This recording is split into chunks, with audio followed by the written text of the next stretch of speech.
तनी सबरा द sound base के हल्का ताऊ तेरे भाई हुड़का के बाज तन्ना चलो लो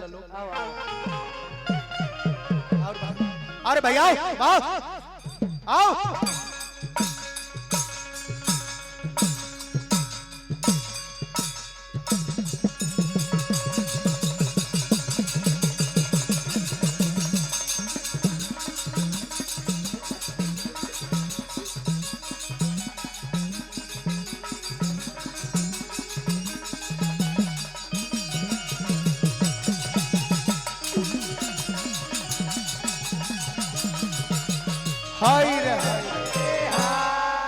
तनी साउर बढ़ी भैया और बढ़ी हल्का और बढ़ावा हल्का कारे सखी काहे उदास बारे आके जल्दी बोल मैं कहूं जल्दी बोल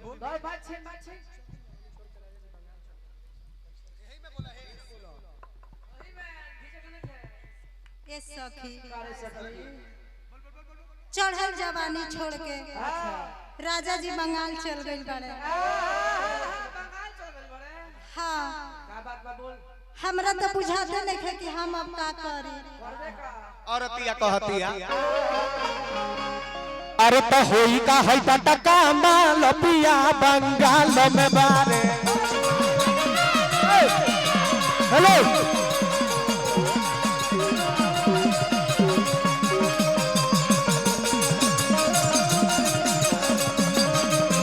बंगाल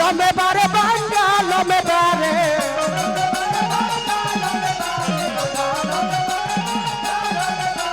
होई का है टका माल पिया बंगाल में बारे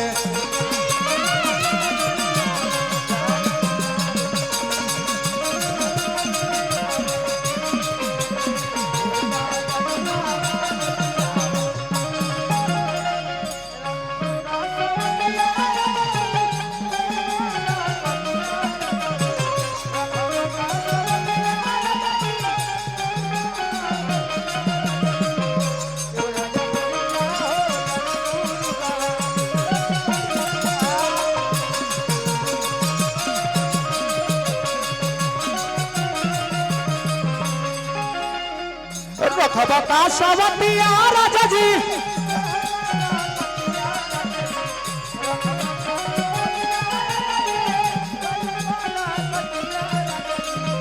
के पिया जी राजा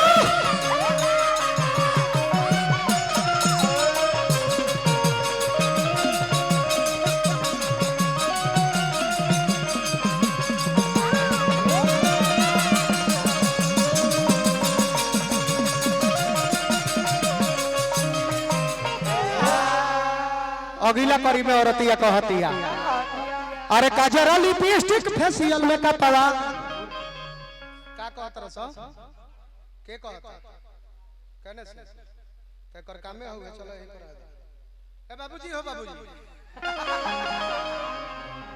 काजरा लिपस्टिक फेशियल में का पड़ा अब बिना रे बोलो मुआ तो करी के चेका पावा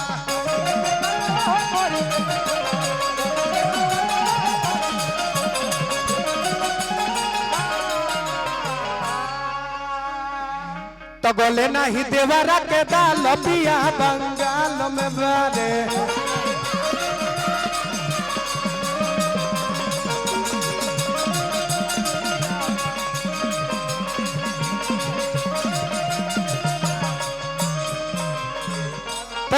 तले वो गांव के देवर जाके कहता है भौजी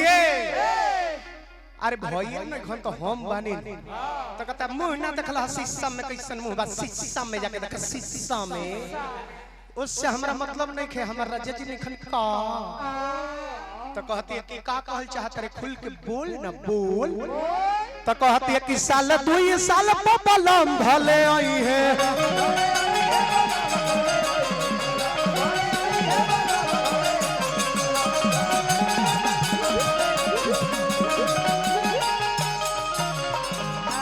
आ उनके छिझुइया हम मन भर खई है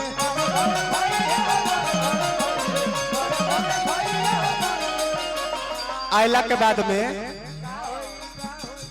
का होई से जिया प बाजी तीन ताल पिया बंगाल में बारे